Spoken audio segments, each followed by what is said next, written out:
Hi, welcome to A Free Solution. I'm Kevin Wilson, your host today, joined by Tim, the Freedom Variant O'Connor. I'm here, Kevin Wilson. How are you, man? Oh, living the dream. Living the dream. Aren't we all?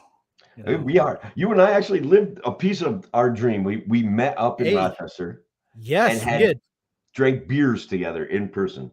It's true. Guys, believe it or not, Tim and I, until last Friday, had never met in person. Despite the fact that we've been doing this show for whatever, a couple years now. Tim and I had I never think met it's in two person. 2 years. I think it's Yeah. been like we've been doing this show, and we'd never met face to face. None of our libertarian events that we go to coincided, nothing like that. And then here we were. What was the name of the place? It was McGregor's. McGregor's. That's the one. Yeah, all right. Like 475 beers on tap. Like you don't get that kind of stuff here in redneck New York. You get like some places will have like 20, but I swear to God, that place must have had 50 beers on tap. No, yeah, they have a great beer selection. That's why I wanted to go there. And then I got you to try a garbage plate. Did not warn you it was spicy. My bad, Tim. Yeah. The grumpy old man in me like wants to eat a big huge plate of spicy food, but the reality is that it would have wrecked my entire weekend. It would have killed me. But I ate about half of it, and I'll tell you what, Yeah. I will do garbage plates again because it was pretty cool. It was really really cool. It was like doubled hamburger, some meat sauce, and that's where they got me was the meat sauce, right? Because that's chili powder and ground beef and I don't know red cayenne pepper and Yeah. cooked for hours. So they dump that all over it, and then there's like macaroni, and then there's like I don't know French fries and stuff like that. I don't know. It was awesome. Some mustard Just on was there. too Yeah. spicy. No, it's good stuff. I'll find you a milder plate next time. All right, all right. But it was great to finally meet in person. And yeah, now we have lots of news to talk about. We're gonna talk about some Rochester / New York State news first. And then we'll talk about the Trump thing. We'll talk about the Trump indictment, the arraignment, all that stuff. Hate to do it. We got to do it. And then maybe we'll talk about some Libertarian Party stuff. Oh yeah, that'll be fun. Let's do that. Yeah. Talk about some Libertarian Party stuff. Libertarian Party of Colorado. What is going on with my audio? My apologies, Kevin. Oh, are you having trouble hearing me? No, I'm not having trouble hearing you. I'm thinking I'm getting two streams going all at once. I think I got it straightened out. I apologize, guys. We're not officially on the radio show, so it's inside baseball for you guys. But we're gonna do inside baseball on the Libertarian Party stuff. Yeah, we sure are. But if you got all your stuff sorted out, Tim, we're gonna go in just a minute. And but of course, all you folks listening today, if you have any topics you want us to talk about besides those three, the Rochester Casino, the Trump thing, Libertarian Party of Colorado, let us know. Leave a comment. Maybe we'll talk about it. So we'll be back. Talk about it. Yeah. So we're going to go in 5.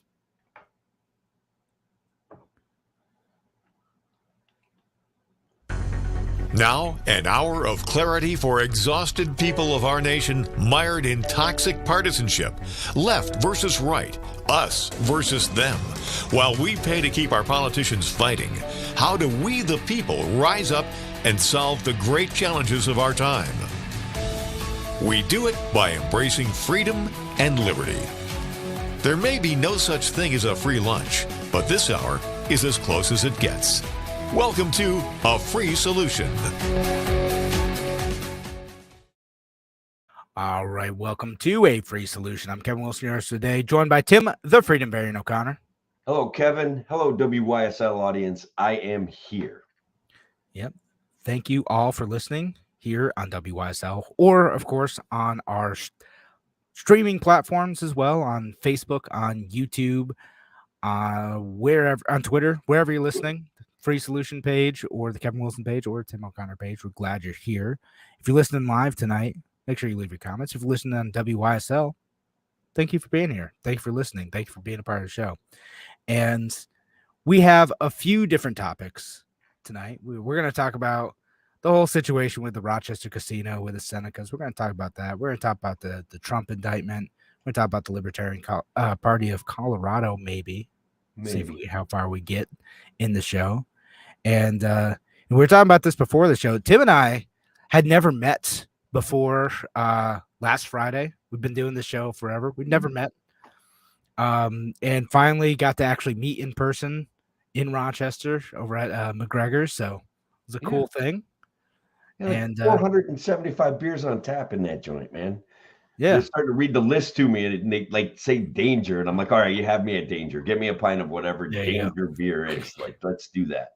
so Worked out pretty well. it was a good time. Got Tim to try a plate. Didn't warn him it was spicy, but Oof, nonetheless, I did my best with it. he tries best with the garbage plate. I should have warned him, but And then Kevin, you ended up picking up the tab, so it didn't even cost me any money. It was a beautiful experience for me. there you go. So you got the next one then. You got it. But- That's a deal. Yeah, and maybe one of these times we'll do like a meetup or something. Where Yeah, Can actually I was plan something. heading up to, I think, to give the whole background, I was heading up to Buffalo for a wrestling tournament to watch my kids wrestle, or my kid wrestle.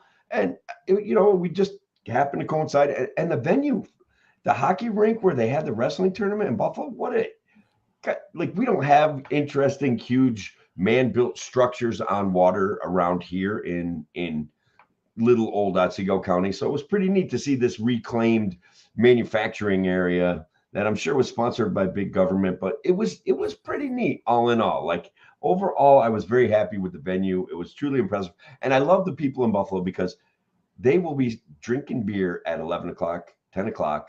As soon as the bar opens, people start showing up and having beers. Like that is something about Buffalo that I love. Always have loved that. that's certainly a thing, But yeah, that's cool. Glad that all went well. But we're a political show. We should jump into the actual issues, the actual topics of the show tonight. And we'll start with the issue of the casino in Rochester. So it not a casino that's happened yet. It just kind of like broke at the end of last week that the Seneca Nation might be working towards finalizing a deal with New York State to get a casino in Rochester. And a lot of local leaders kind of freaked out about it, right? And a lot of like just average people kind of freaked out about it too. Well, And so now there's all sorts of rumors flying. Apparently one of the rumors is that's actually going to be in my neighborhood. I live like North Whitten Village, but there's rumors it could be in Neighborhood of the Arts right down the road from me. So I could have like a big Seneca casino like right down at the end of my street. wouldn't that be awesome? Like, so look, it's the old deal of three men in a room making deals that everybody like the Assembly and the Senate in New York State have authorized Kathy Hochul to negotiate on behalf of the body for Seneca, for more casino licenses and stuff like that. Now, one of the big complaints is that this seems to have like contramanded the normal procedure, right? Like, don't they normally kind of go to the stakeholders in the community and try to build like popular support? Right. Yeah, that's kind of what it is. And frankly, like previously there wasn't a lot of support for a casino in the area, at least among the political class. And I think actually probably among like average folks too. Just like, what is this the thing we need here? Does it make sense? And I got mixed feelings about casinos. Now I get why people are like, well, maybe that's not a thing we actually need. I understand it. I can see how they can be destructive, right? So I get a couple of the policy questions that I think are worth discussing in this is one, for something like this, what level of involvement should local governments have in this process? Like, does it make sense? Should we have the mayor of Rochester be able to like say no to this, the city council be able to say no to this, the county ledge be able to say no to this? Like, who gets to determine if a semi-private, although very heavily regulated business gets to participate in a community? And what about like, even if what percentage of people in the community get to say like, yes, I would like to have that thing here for it to be a thing that is allowed? Well, let me ask you this, Kevin. What if you decided to open Kevin Wilson's living room casino in your house? Like, this business is so regulated that it literally literally just allows the powerful to buy licenses from the government, right? Isn't Yeah. that this is such a scam, right? Right. That's Yeah. my They opinion. do not. The New York State does not allow me to just open up a legal casino in my living room. Now, I'm sure some Mob folks pays do those better. things, but the state will crack down on it. They'll throw you in jail. Yeah, well, the mob pays better. The payouts at these Indian casinos and the New York State casinos is awful. So I think the mob should kind of go back into the business of running casinos. That would be it. That's my suggestion. So it'd be nicer. So I don't know about that. So It's just an idea. I want to kick it around. just an idea. Yeah, Tim's just open an to idea. that. So a couple of things to know about this is like, so the assembly hasn't quite like approved this, because again, all this has to kind of happen at like the state level first. Like the state decides if this is going to happen. The governor like negotiates on behalf of the state to like come up with like certain types of agreements.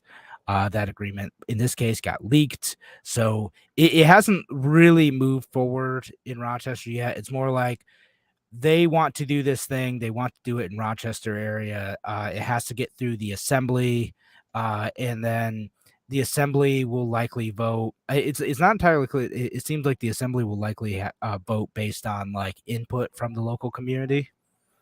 Right. And yeah, right now it's not a lot of, like, we have this comment from Sam. Oop, not that one. No, maybe that later. We have this comment from Sam. It says, "Crazy take. Let the free market decide." That's what I'm saying. Bring back the mob. The mob is great with gambling. Tim, you're making the worst case for the free market. Just if anyone's like Kevin's, I mean, bring back Kevin's living room casino. Like that would Kevin's be better. living room casino, now Yeah. mob free. No, I mean, it's like there's a serious history of the mob in the Rochester area. But yeah, You've got experience. in terms of the free market stuff, yeah, like we could do that, and we could say, okay, let people do their thing. The objection to that is somewhat similar to like the objection of like legalizing drugs, though. It's that people get addicted, they can't help themselves, they lose all their money.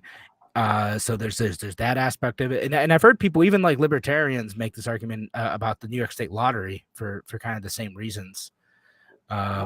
Sure, I agree that the government being in the business of peddling us our vices seems to be inappropriate, right? Like, and certainly the again, I go to the payouts of like the lottery, the New York State lottery, and the scratch off tickets and stuff like it's absolutely horrible, right? You're getting paid back 5 cents on every dollar spent or something like that. But Kevin, we're doing it for the kids, so Right. I'm not a guy that plays scratch offs. yeah. That's everybody else's problem. Too bad for you. Don't play them because you ain't winning. No matter what myth you built up in your head about how great you are at picking scratch offs, you haven't won a nickel. You're fibbing. That's it. You know. Yeah, and so a lot of people do that, and you know, there's also like, is it truly like an economic benefit to the community to have a casino in the area, right? Because sometimes that gets marketed, right? Like it's well, if we bring this in, it will bring in tourism. People will stay at nearby hotels. Other businesses will pop up around it. You know, again, I'm a little bit skeptical of that too. Like, casinos are designed to kind of keep you there, right? Isn't there a number of casinos in the Rochester area already?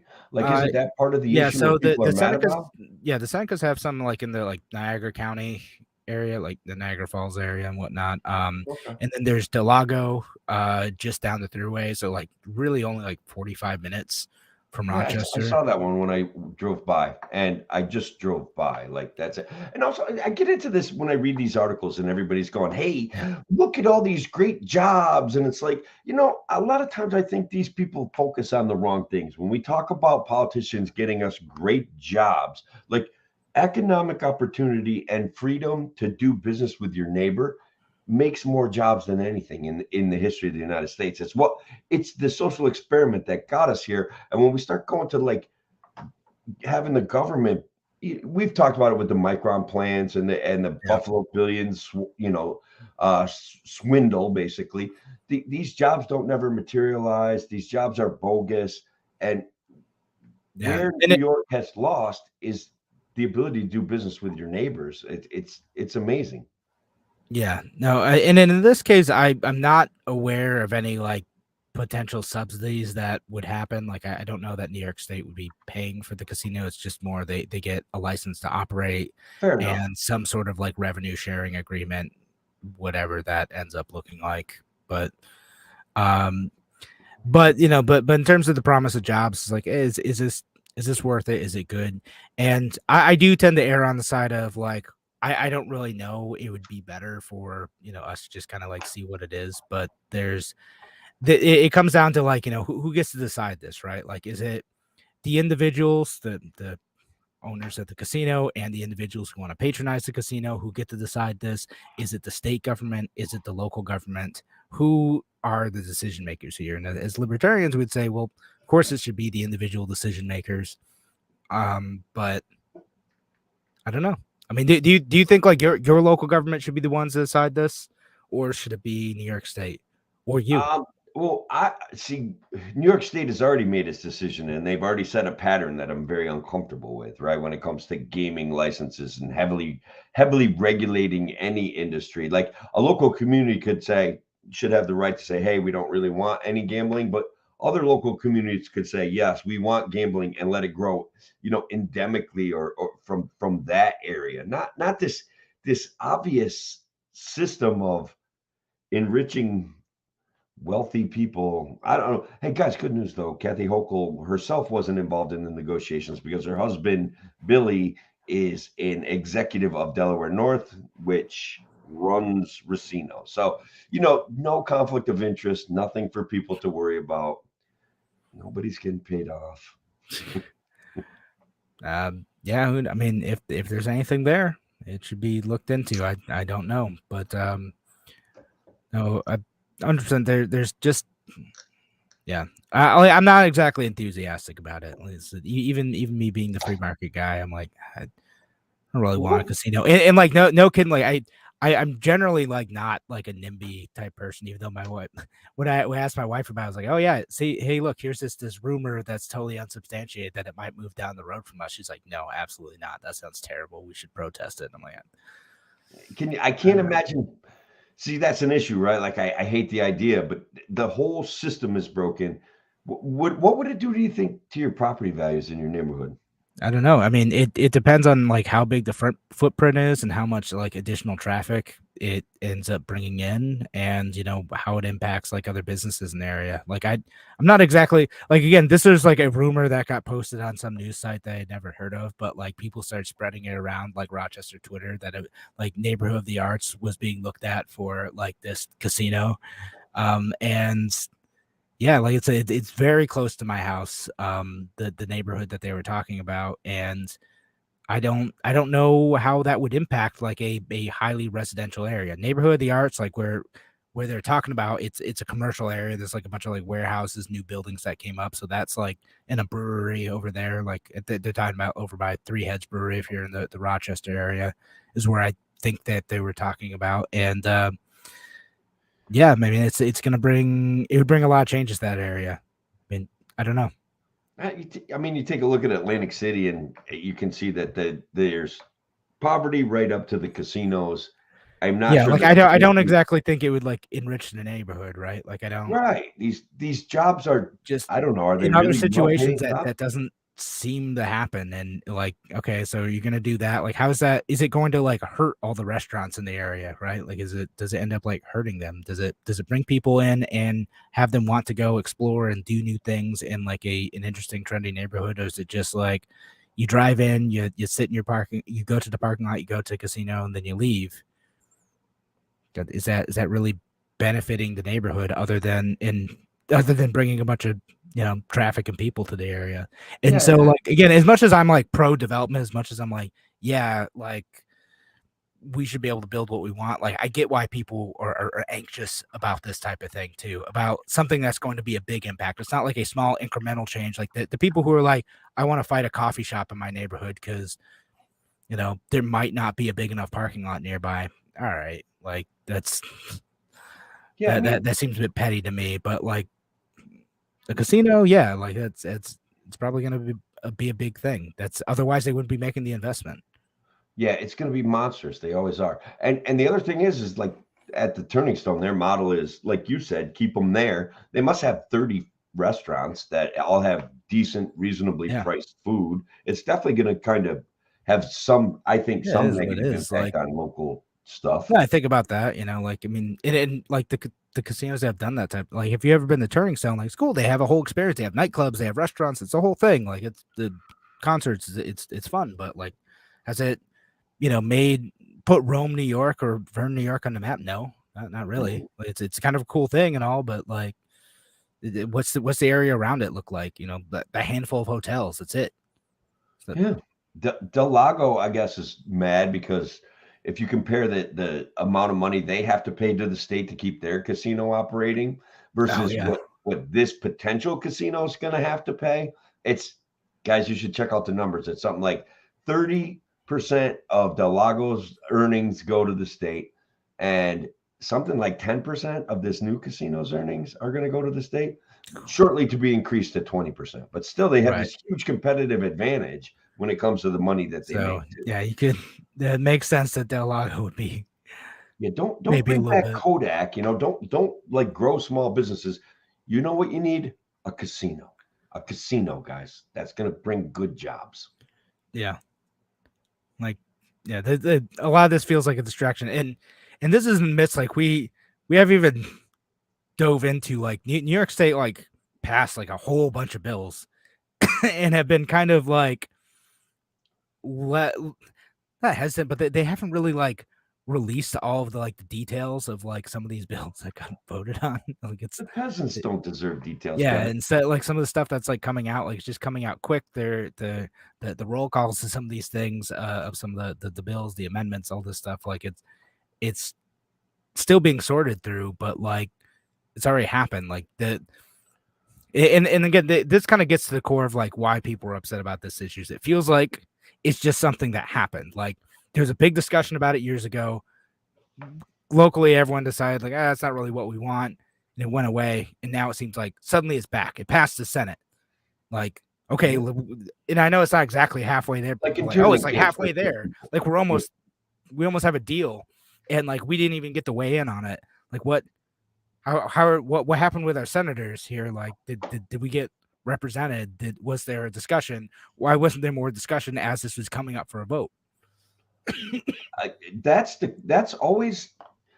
the ongoing libertarian question, right? Like, why aren't we being represented when a guy that tries to offer a decent amount of representation, they gerrymander him out of his district, like John Salka, for example, was I thought John was a good guy. We still deal with this faulty premise of government first that's been so ingrained into New York State's culture that it's hard to have a good conversation with anyone who serves in a political role. But yeah. They gerrymander him out. He's gone. At least he listened. He'd answer my emails. He'd have conversations with me. He was a really nice guy. That's something. All right. Well, anyway, we have to head to a break, though. Thanks again for joining us here on WYSL. We're going to be back in just a few minutes. Talk to you soon. All right. So we're out on that one. I wanted to do that one, but I wasn't sure how much time we had left, so I ranted about Mr. Salka, whom is seriously a decent person, Yeah, I believe it. But yeah, like that's what comes out of casinos, right? People from all over who are now broke because they lost all their money. Yeah, and let's say I've seen some of that happen, and we'll read his comment from Shelly. Says North Saratoga, I'm telling you, biggest homeless shelter in the area, people from everywhere. And then her talking about there's a lot of folks who lost everything betting on races in that area. Yeah, it's a thing, right? And like I get it, but like I almost see it again the same way I see like the war on drugs. Like, okay, well, we shouldn't make it illegal because that'll be more harm than good, but also like, yeah, there's destructive aspects of it. There, look, the government should just be the direct purveyor of heroin and encourage everybody to get on it, right? Like that's sort of Yeah, the issue with gambling. just It has a high percentage of creating addiction and misery. So I don't know. What did you think about Mr. Hannon's comment? I don't know if we need to. yeah. Well, I mean, I love I've that. heard that. I don't know. There's a bunch of creepy stuff with with With Biden, this, but look, yeah, it's it's clown world, man. Like that's it. I don't know what to say after we just get to weird places anymore, and yeah, it's real. Sean had a big show, guys, with a doctor talking about potentially tainted DNA in the mRNA shots that was not properly controlled, and a little bit of a bait and switch. You guys might want to check that out at some point. It was pretty interesting show. The guy is a legit scientist who does real sciencey things. So that's important when you have a scientist. You get sciencey that they stuff. do science things. Yes. Yeah, it's a big That's- deal. A lot of times that's not what happens in the world of political science. Like Fauci, for example. I still think that guy was never a scientist. He was always a bureaucrat. And the real thing, I mean, there's the administrative scientists. Whether or not he made the right decisions, we won't get into that. But yeah. Anyway, we should go back a second. Yeah, Facebook user. Who's this? Is this Tom? No, I'm pretty yeah, sure that's which one's Brian this? LaRusso. This is Brian. All right. Yeah, Gambling is such thing. We need commercials for it. I can Yeah. tell people apart just by the way they frame their words and their sentences. That's my guess. It could be Brian LaRusso, could be Brian Sutton, but I think it's Brian LaRusso. Yeah, I know. No, but I mean, casinos like there's the people who get like, who end up with like a problem, gambling, right? It's a small percentage of the population. Again, same thing with the war on drugs. It's only a small percentage of people actually get like addicted to this. Most people do the thing, they have fun, Sure. and that's it, right? And that's like when I go to a casino, I'm terrible. So like it's like, oh cool, I lost $60 in 3 hands of blackjack. That stunk. I don't want to do this anymore. I'm gonna go get an ice cream cone or a beer. Yeah. I'm gonna go sit at the all you can eat buffet and just eat prime rib like for 3 hours. So something I used to do frequently in high school when you'd have like the lunches and it'd be like $15, or not in high school, but like immediately after. Yeah, All sure. right, we're gonna go sit and eat prime rib at Turning Stone for like hours. Oh yeah, no, that's the fun thing about casinos. Sure, there's ways to enjoy them, absolutely. But boy, I used to go, and I decided one day I'm just like this is just not worth it. Just not worth it. Yeah. They have good venues. They have good like music and stuff. They have comedians. I guess there's good stuff. That's about good stuff at some of them. That's what it is. They're there to entertain and to get you to depart with your money. it, which they're excellent at. It's like a science. They use science to get you to part with your money. Yeah. All right, so when we come back, we're going to talk about Trump. They got him this time, Kevin. They got him. They got him. Yeah, we'll talk about the Trump indictment. All right. It's a wild ride, folks. Wild ride. All right. 3, 2. Welcome back to A Free Solution. I'm Kevin Wilson today, joined by Tim, the Freedom Variant O'Connor. I'm here, Kevin. And that was like a conundrum talking about big state and we want free markets. And I don't know, casinos just don't seem to meet up with that. But what we've got now is entertainment. Once again, from Clown World, Donald Trump has officially been indicted. And just about 2 hours ago, guys, he pled not guilty to 37 counts of having illegal classified, top secret, and other stuff that belongs to the deep state. Yeah. So So here's a rain, pled not guilty. And basically, as you said, it has to do with like the documents that he had at in his personal residences after he was supposed to have turned that stuff over when he left office, right? And the argument that people were making back then were like, well, maybe it's not really secret, or he declassified them, or whatever, right? Like, or what. But what ended up actually happening is, like, the documents that they took, turns out there's some like kind of serious stuff in there, like U.S. nuclear capabilities, U.S. defensive vulnerabilities, attack plans for like a foreign country, like some pretty serious stuff. And in terms of like, was it just an accident? Like, did he not realize like the seriousness of the stuff he took? Did he realize he took it at all? Did he just forget to hand some of it back?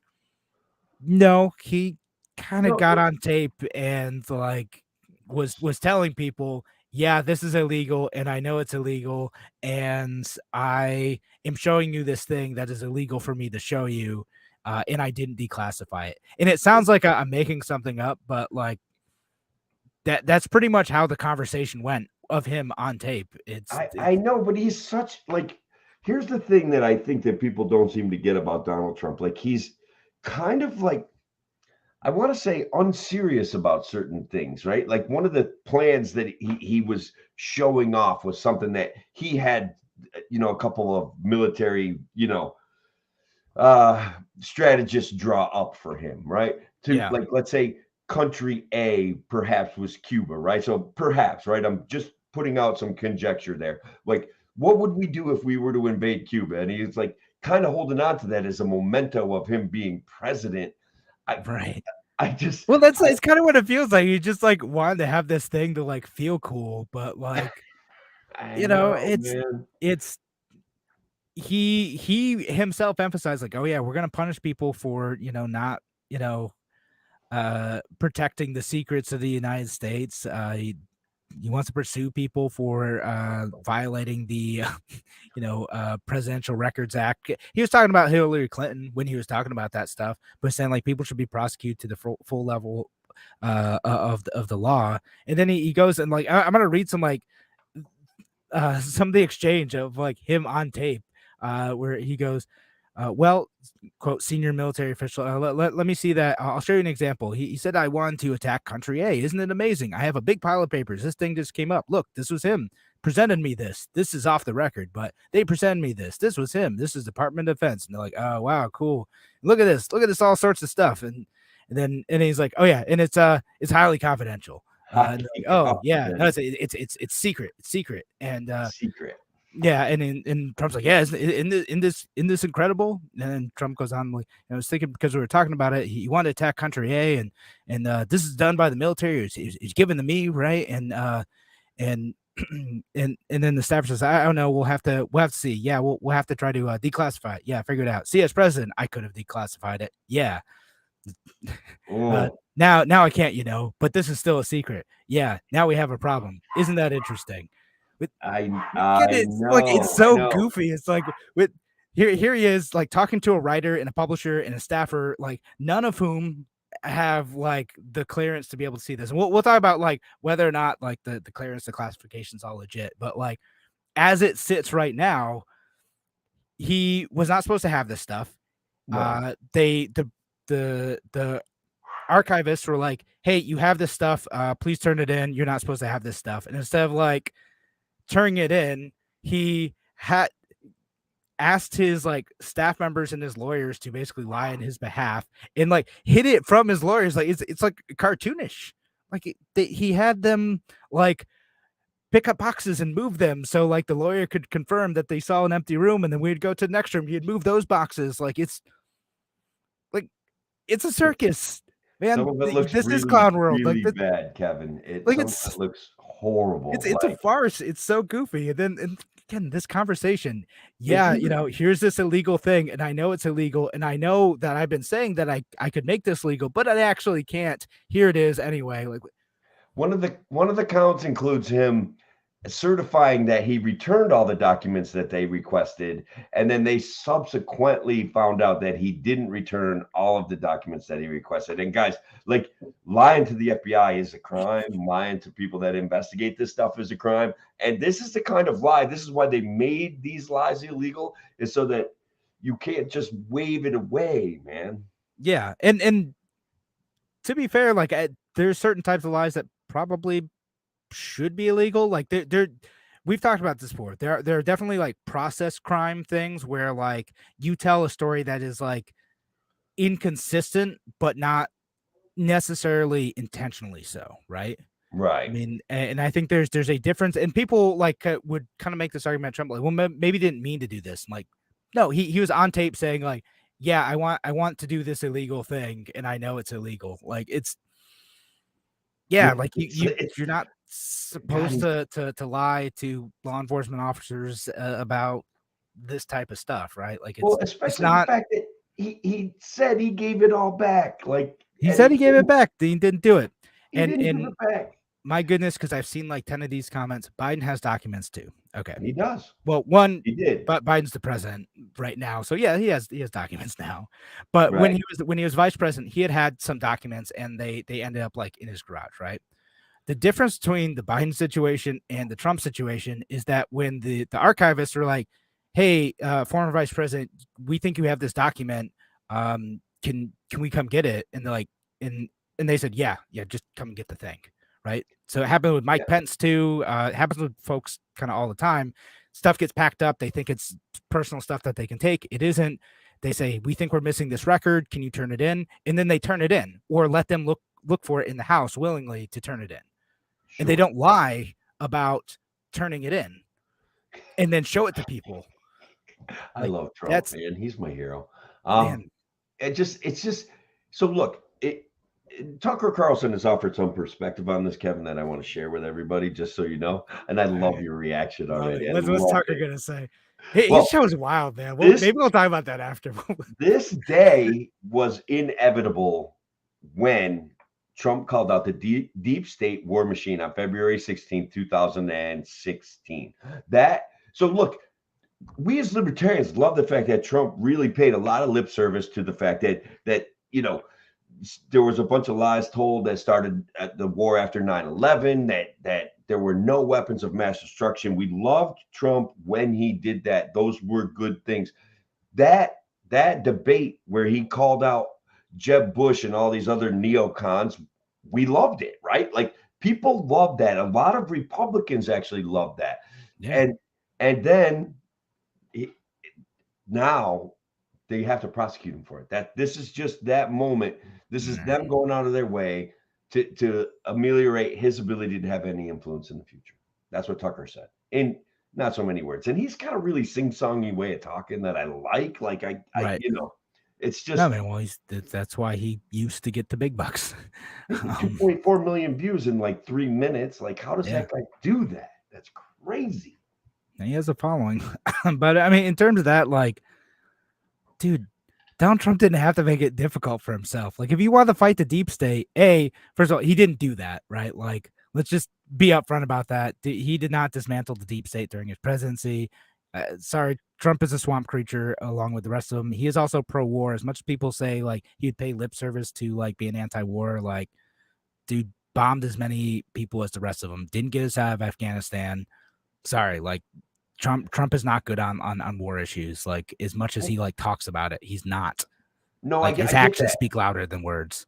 But what he did do a nice job of, though, and this is right, actions speak louder than words. So what he did was demonstrate fully effectively how the deep state is so invested in war that they would question some of his ideas and concepts to the ridiculous extent that they did. And he also kind of made a bunch of left-wing people come out as being very pro-military industrial complex, which hasn't really helped us at all. But no, I mean, at the time. You know what I mean?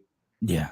I mean, it exposed hypocrisy. Everyone just does the opposite of whatever the other tribe is doing, right? Like, it's just negative partisanship all the way down. That bums me out. But yeah, I mean, Donald Trump certainly had the ability to end the wars quicker. He certainly had the ability to slow down drone strikes and slow down bombings and, lessen our foreign footprint. And other than like talking about it occasionally, like his actions were not great on those things. Like he could have done a lot more, but in reality, he kind of continued the status quo. And frankly, like Biden did better on that stuff. Like, and Biden's not great. He just did better than Trump and Obama because the bar was so incredibly low. Fair enough. Yeah. Okay. I guess I'll go with that. That's fine. Now, I want to point out something too. Like, Trump was in fact president of the United States, did in fact have the ability to declassify and make public all sorts of information. He had the ability to grant pardons to Assange and Snowden, and even take a look at that case against the Silk Road kid. I can't remember his name off the top of my head, but he's in jail for like the rest of his life for opening up a website. And he didn't do any of that, guys, because he wanted the mainstream people in this world to like him and to vote for him. So he offered them law and order. Like Kevin was talking about how he was saying we should prosecute Hillary for her crimes with handling classified information. And yet here he is kind of like, and whatever. I don't dislike Trump. Yeah, and like think that we're okay. You know, I'm sure like we can spend some time. Maybe we'll just save this for like the next radio segment talking about should this be a crime at all? Like, and we'll talk about the Hillary Clinton thing because everyone brings up the Hillary Clinton thing. We'll talk about those, but you know, to me in terms of like, is Trump a victim of the deep state here? Like, no, they gave him a lot of passes. Like, honestly, like they asked several times, just turn over this stuff. Like just do this thing. Once. He wasn't doing it to advance any like cool cause, right? If he was going to do that, if he was going to, you know, show people like the aliens or something, or at least the JFK papers, he could have done all that, but he didn't. He was just doing it to show his friends. He was doing it so he could show off the Kid Rock.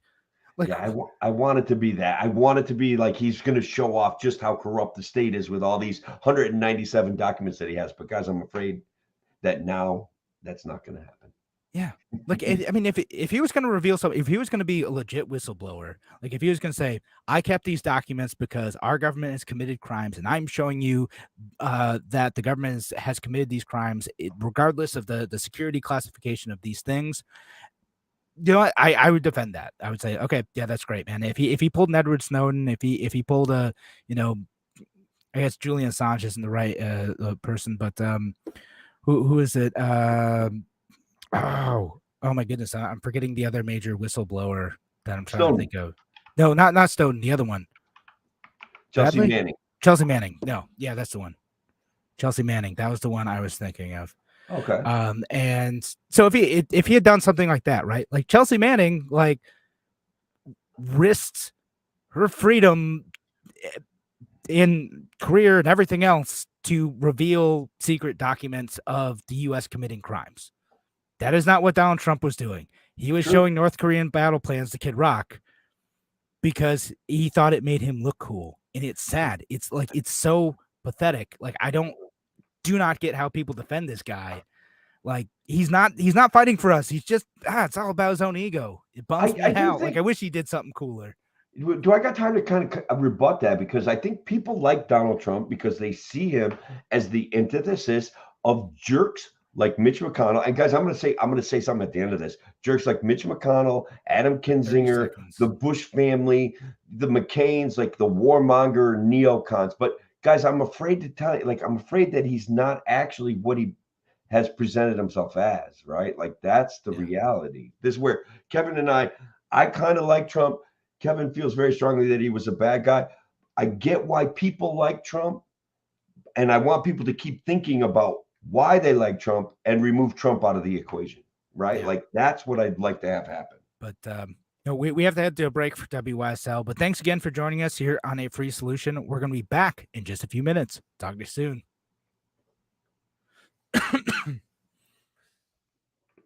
Maybe we just go right back in at 45, Tim, and we'll jump into the other stuff. We'll jump into should this be a crime? Okay. We've talked about the Trump stuff.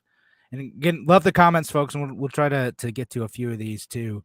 I want to get to a couple of these in the next segment, but talked about the Trump side of it, and we'll talk to should this be a crime? Is the FBI being inconsistent? Should Hillary also be in jail? Yes. Should Joe Biden? Yes. Yes, they Yes. all should. Maybe for other reasons, but right. We'll go back in 10 seconds. 5.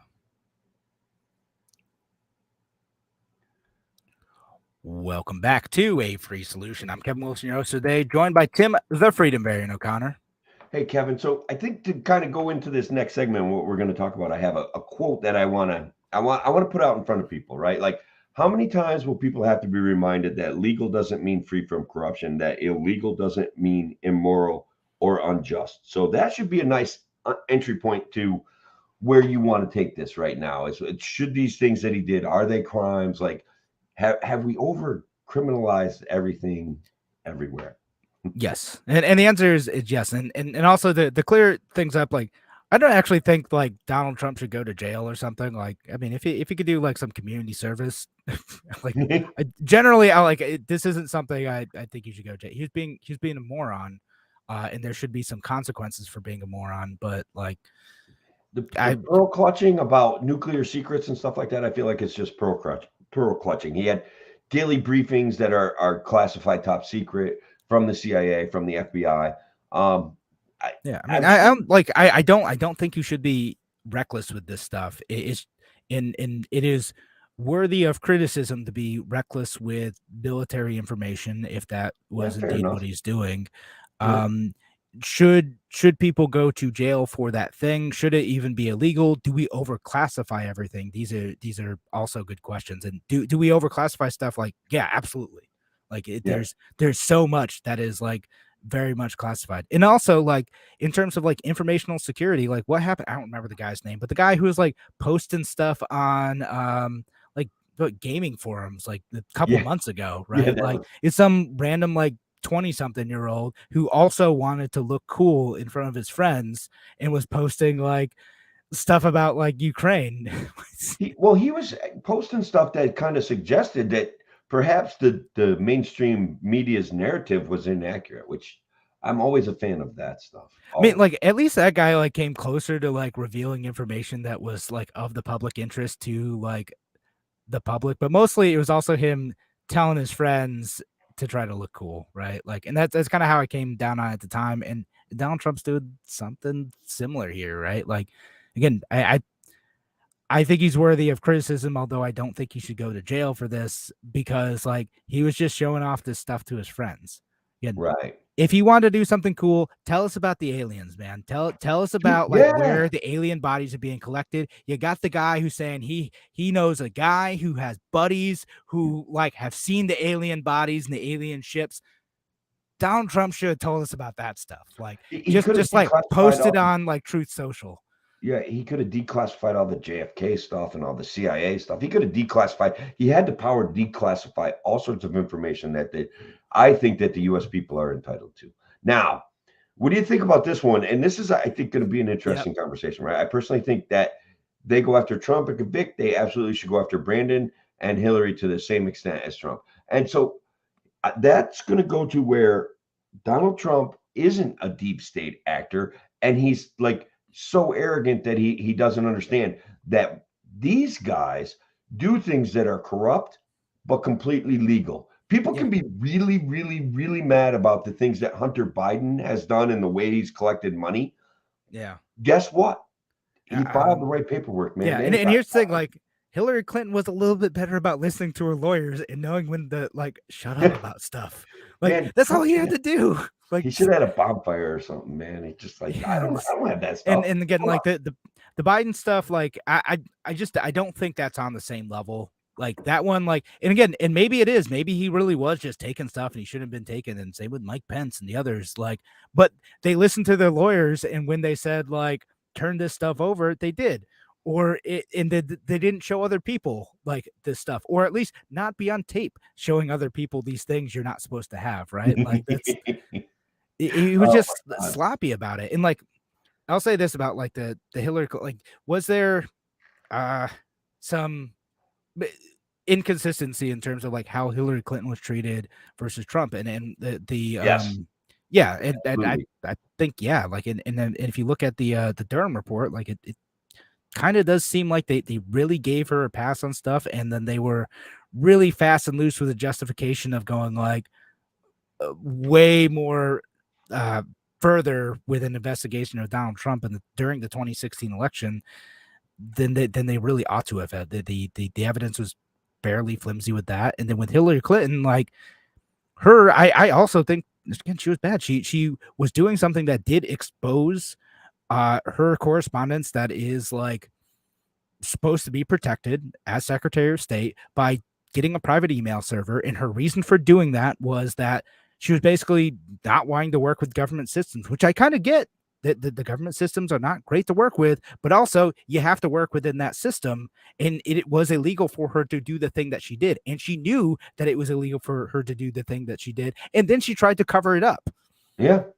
She did plenty of illegal stuff. And I definitely dislike her more than I dislike Trump, like by about a million miles. But she's shrewder, she's sharper, and she's not, I don't know, in a way like Trump taking on the deep state in this fashion. It's going to be an interesting year or so. And I'm going to be sad because it's going to be Trump versus Biden.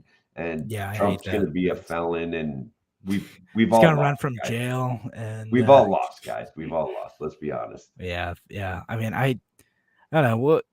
We'll see if it like any of this stuff ends up actually like impacting them politically. I don't know. Like, it's tough to say. I think a lot of people actually don't like it. Like other than like sorry, and some folks like who might be listening might be in this thing, but like it's kind of a bubble. When you talk to like average people, like it's kind of like, oh, I don't know much about the Trump thing, but him getting arrested seems bad. Mm-hmm. Right? Like that, like, and that's how like the average person kind of thinks, this guy seems bad. Seems like he's giving away military secrets. And like that is the start and end of like most people's analysis of the situation. And I'm not trying to be like be mean about it. It's just that most people are busy like being happy and living their lives, like not paying attention to politics. And I'm jealous of them. And that's what they're going to think of the situation. Well, so Harry Sisson, Kevin, a 22-year-old TikTok influencer paid by the Democratic National Committee to spout pro-Biden propaganda, is convinced that Donald Trump was selling nuclear secrets to maybe China, maybe Russia. We don't really know. Guys, I honestly don't think that he did that. I think this was just a convenience thing and a humor thing and a memento thing. Like he's like, these are mine. This is my work product. I did this. Yeah, like maybe I should have declassified it. Look, again, that's kind of how I think of it, and it's not exactly like innocent. It's guys, you shouldn't talk about how you're knowingly breaking the law when you're being recorded. Like, so, like if Tim and I were to talk about like knowingly breaking the law while we're live streaming, that would be a bad idea. It would be.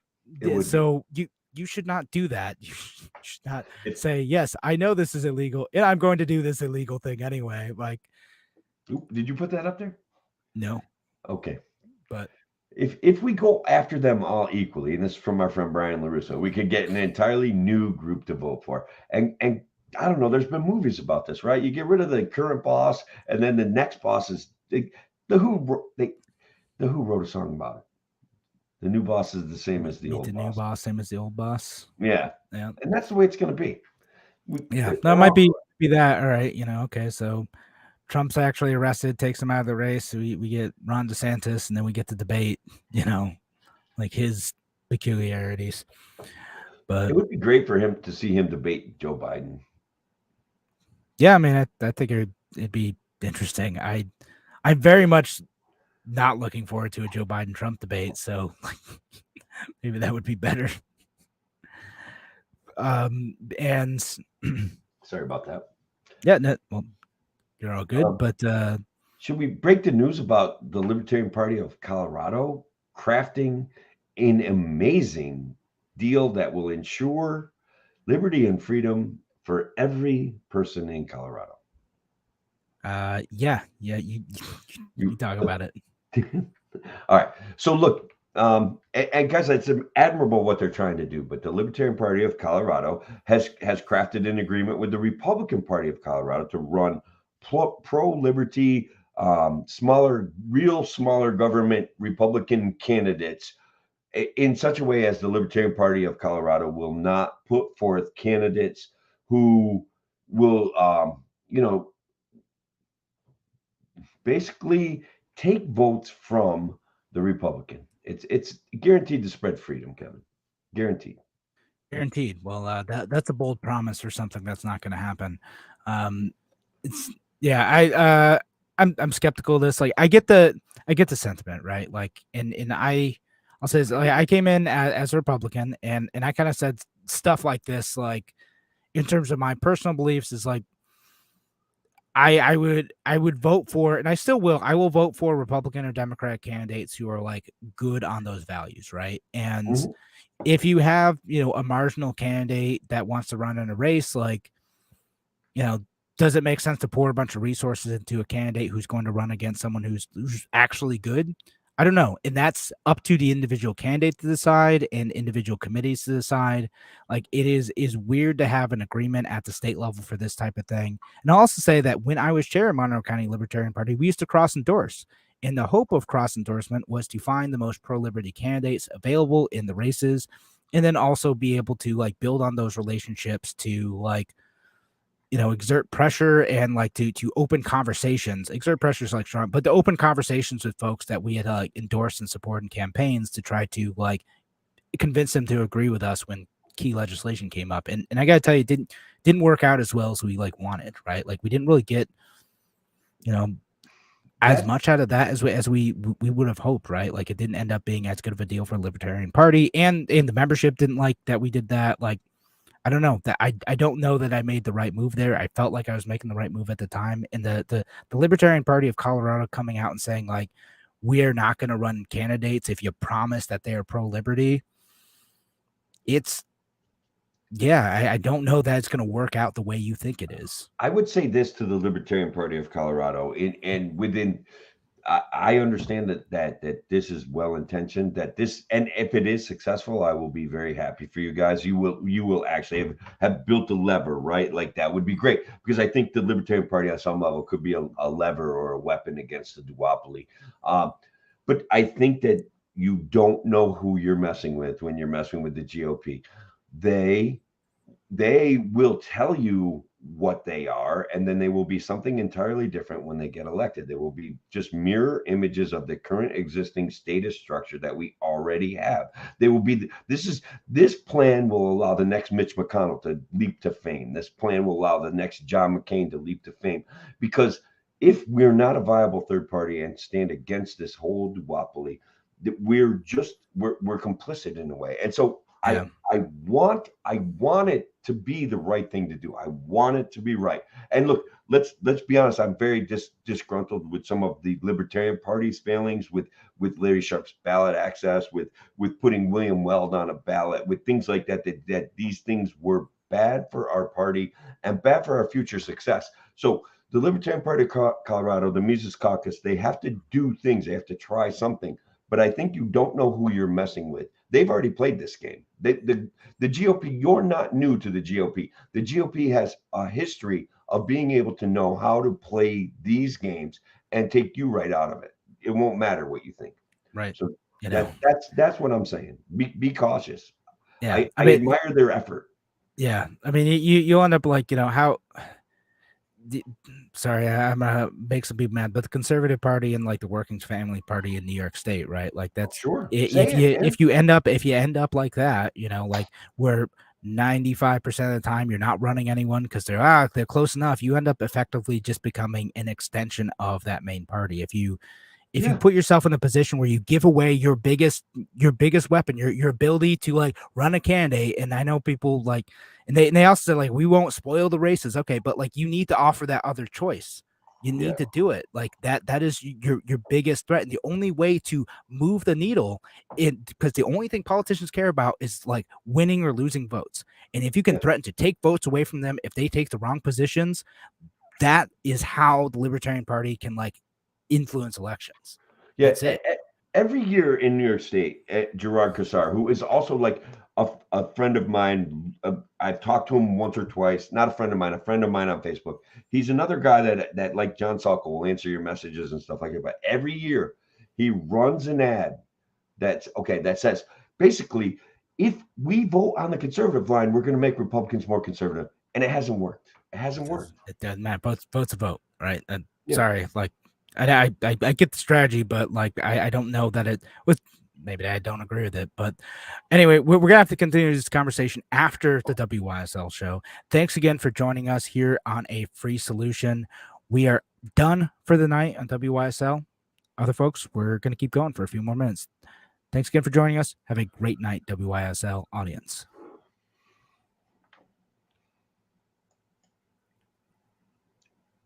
They are. All right, yeah.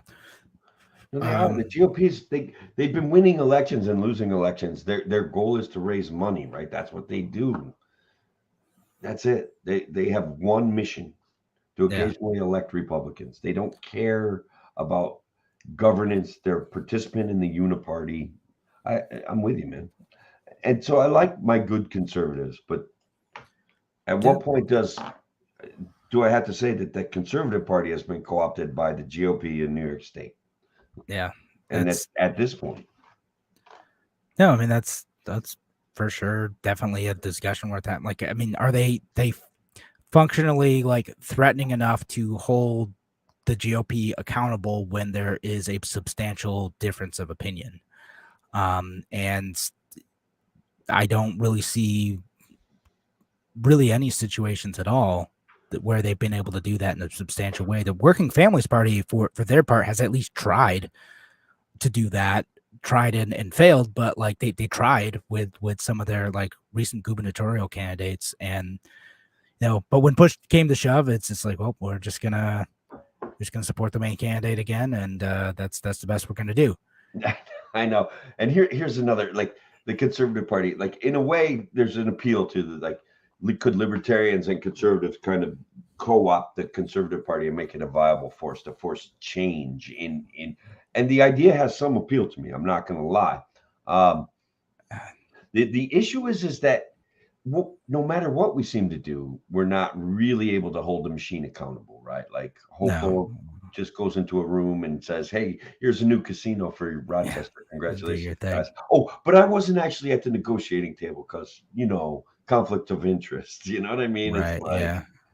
I don't know. And I don't know. To me though, like the one other thing is like I would find it challenging to work with too many other parties in New York State, like it, in part because like I disagree with them, right? Like, I like my conservative friends, I like my Working Families Party friends, but like we have differing visions on what policy should look like in New York State, and conservatives and libertarians are not the same. They have different values in ways of trying to bring about those values and visions for society than we do as libertarians. I would say that, to be fair to my conservative friends, a lot of them are basically libertarians that are looking at the GOP and seeing this disastrous mess, right?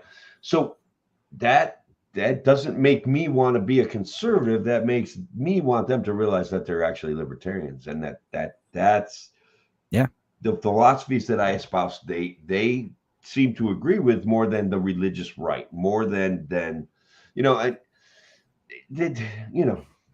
they're all for finding bad cops and getting rid of them, but they don't realize that there's systemic problems that need to be fixed. Yeah, exactly. So there's a handful of issues where there's some pretty serious disagreements that maybe aren't irreconcilable. There are disagreements. Brian on Facebook says conservatives are 75-80% libertarians, in my opinion. Yeah, sometimes. Yeah, I mean, I was a liberal. I was like, couldn't think of myself as a Republican. I could think of myself as a Democrat. Then I got to like kind of a Republican, but definitely on the conservative side of the things. And then it's like, oh, gays want to get married. I'm like, good, let them get married. I've been married. It sucks, like that kind of joking around about it. Yeah. And that's fine. Like, shouldn't they have, should the state be involved in marriage, and should, it be a religious issue backed up by the government? And then I start to get lost in the weeds there. It's like, well, of course it should. And I'm like, well, of course I don't think it should, like, yeah, gay people have been around for a while, man. Yeah, but just going back to one of the main points though, in terms of like libertarian party strategy, like again, that's the main thing. Like if you can, like the cross endorsement thing, like we tried that because we thought it would be helpful to forge alliances and open doors of discussion for stuff, which had mixed results on that. Like it did open some discussions. Like there's some of that, but like in a state where you don't have fusion balloting, your only leverage is to threaten to take away their votes, right? Right. And what you can tell them in those races is, hey, if you don't want people voting for the libertarian candidate instead of you, co-opt their most popular positions and say you will act on them. Like that's what you do.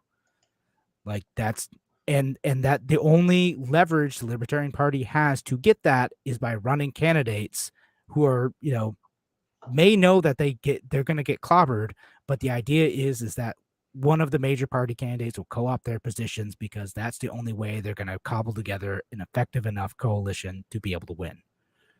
Yeah, there's that libertarian that got elected down in Broome County. I'm sorry. The bidder kind of ran as a libertarian to keep his seat that got reelected down in Broome County. And the guy's not a libertarian at all. No.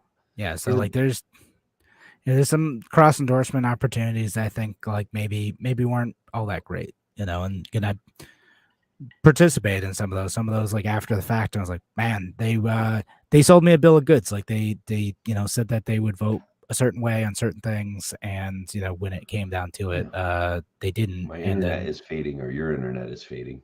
Yeah, something.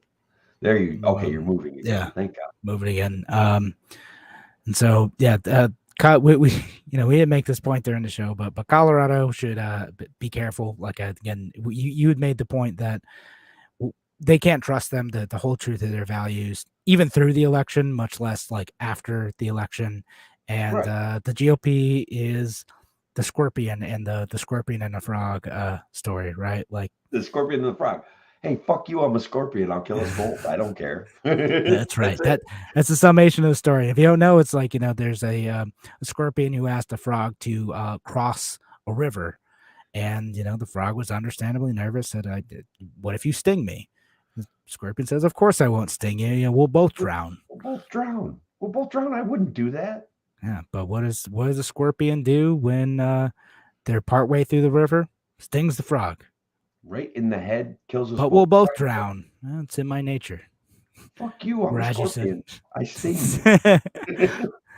you. That's what it is. And again, it's what they do, because what the GOP and the Democrats and anyone who's like really seriously into politics does is they will do whatever it takes to win. And if that means stabbing you in the back and forsaking your values, if you don't have any like leverage over them, they will do it. Like that, I'm not trying to be like mean about it. That's just like what it is. They're doing whatever it takes to win. Yeah, that's a good point, because people get caught up in the emotionality of it. I don't think that there's anything I'm saying that I'm trying to offend any person or even say like invoke any kind of emotion from you. I'm just saying they've done this before. They've played this game before. Their goal is to win elections regardless of you. Now, will they perhaps? I mean, Jared Polis claims to be a libertarian, so like this is a great battle. Which is an interesting thing, right? Because we have like Jared Polis, which like the folks that like Reason like sort of kind of like him. Some like the cosmopolitan libertarians are sort of like, Jared Polis is like, all right, like I'm sort of in that boat. It's like, oh, he's not libertarian. There's some things that are great, other things that stink. He's probably better than your average Democrat. But if in an election between like him and Ron DeSantis and Gary Johnson, I would still be voting for Gary Johnson. 100% of the time, it's unless unless he runs with like William Weld again, and then I'm not voting. That's it. I'm done. I'm done voting 100%. I'm not kidding. Checking out of politics. Honestly, if we run like a Jo Jorgensen again this year, I'll vote for her. I will. I want a better candidate. Don't get me wrong, and this is no offense to Jo. She's a beautiful person and has great libertarian principles and philosophy. But if we don't, get a better hook out there, and then if we co-opt somebody from the Uniparty, I've had it. I'm done.